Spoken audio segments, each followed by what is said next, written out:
لیکن کیا تم جانتے ہو کہ اللہ تعالیٰ کا ایک پرچم ہے جو نور کا ہے، اس کا ایک عمود ہے وہ بھی نور کا ہے، اور ان دونوں کو اللہ نے آسمانوں اور زمین کی خلقت سے 2000 سال قبل خلق کیا ہے، اور اس پر لکھا ہوا ہے لا الہ الا اللہ محمدن رسول اللہ خیر البریہ آل محمد۔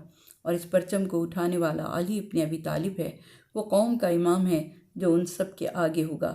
اس وقت حضرت علی علیہ السلام نے عرض کیا کہ تمام حمد ہے اس اللہ کے لیے جس نے آپ کے ذریعے ہمیں ہدایت عطا فرمائی اور آپ کے ذریعے ہمیں شرف بخشا۔ حضور اکرم نے فرمایا، اے علی، جو بندہ بھی آپ کی مودت رکھتا ہوگا اللہ تعالیٰ قیامت کے دن اس کو ہمارے ساتھ مبعوث فرمائے گا۔ ایک اور روایت میں ہے کہ رسول خدا نے فرمایا، اے علی، کیا آپ جانتے ہیں کہ جو بندہ ہم سے محبت کرے گا اور ہماری محبت اپنے دل میں رکھتا ہوگا اللہ تعالیٰ اس کو ہمارے ساتھ سکونت عطا فرمائے گا۔ سورہ قمر وحشت و اضطراب اور قرب قیامت کے ذکر سے شروع ہونے والا سورہ ہے، اور سچے مومنین کے لیے ملیک و مقتدر کے پاس مقام صدق پر قیام پر یہ سورہ ختم ہوتا ہے۔ یہ تربیت کا طریقہ ہے کہ وحشت و اضطراب سے شروع ہو کر مکمل آرام و سکون پر ختم ہوتا ہے۔ وہ صاحب اقتدار ہے، اس کی قدرت ہر چیز میں فائدہ مند ہے۔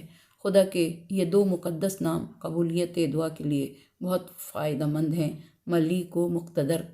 وہ شخص جس کا دل خوف سے لبریز ہو، پریشان حال ہو، جب وہ اس جملے کا ورد کرتا ہے تو خوف سے نجات ملتی ہے۔ اس سورے کی یہ آخری آیت خوف سے نجات دینے کے لیے، دل کو قوی کرنے کے لیے ہے، اور شرف دعا کو قبولیت کا شرف عطا کرنے والی آیت ہے۔ خداوند عالم، تو ملیک و مقتدر ہے، ہمیں توفیق عطا فرما کہ ہم ایمان و عمل اور تقوی کے سائے میں مقام صدق میں تیرے جوار رحمت میں قیام پذیر ہوں۔ پروردگار، ہم ایمان رکھتے ہیں کہ قیامت کا دن گناہ گاروں کے لیے وحشت ناک دن ہوگا۔ اس دن ہماری امید فقط اور فقط تیرے لطف و کرم سے وابستہ ہے اور اہل بیت علیہ السلام کی کرم کی منتظر ہے۔ بار الہ، ہمیں بیدار روح اور ہوشیار عقل عطا فرما تاکہ ہم گزشتہ اقوام کے حالات سے عبرت حاصل کریں اور اس راستے پر نہ چلیں جس پر چل کر وہ ہلاک ہوئے۔ پروردگار دو عالم، تو ہمیں ہلاکت سے محفوظ رکھنا، تو ہمیں گناہ اور برائیوں سے محفوظ رکھنا، تو ہمیں عذاب دنیا اور عذاب آخرت سے محفوظ رکھنا، اس رحمت للعالمین کی رحمت کے سائے میں رکھنا جسے پالنے والے تو نے وما ارسلنک الا رحمت للعالمین کہہ کے دنیا میں بھیجا۔ پالنے والے اس ماہ مقدس شعبان کا صدقہ ان اماموں کا واسطہ جو اس ماہ مبارک میں تشریف لائے، ان معصومین کا واسطہ جو اس ماہ مبارک میں اس دنیا میں تشریف فرما ہوئے۔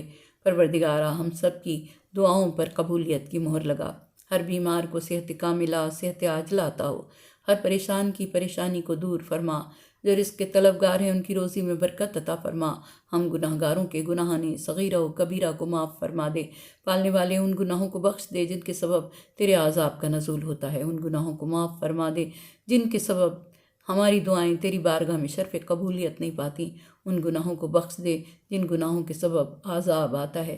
پالنے والے ہمارے مرحومین کی مغفرت فرما، ان کے درجات کو بلند فرما، انہیں کروٹ کروٹ جنت نصیب فرما۔ پالنے والے جو والدین دنیا سے چلے گئے انہیں اپنے جوار میں جگہ عطا فرما، اور جو دنیا میں ہیں ان کے سائے کو قائم و دائم رکھنا۔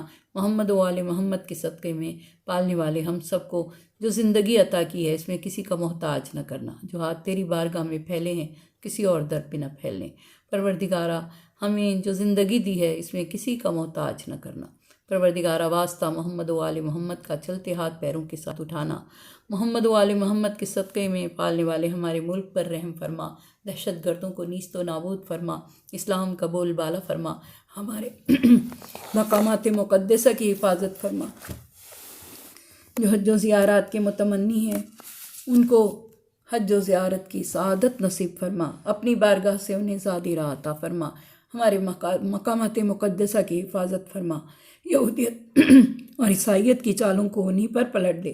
اور پروردگار دو عالم، رحم فرما عالم اسلام پر، رحم فرما ان مسلمانوں پر جو یہودیت کی زد میں ہیں۔ پروردگارہ، واسطہ محمد و آل محمد کا ہمارے ملک پر رحم فرما، ہمارے حکمہ کو انصاف کی توفیق عطا فرما۔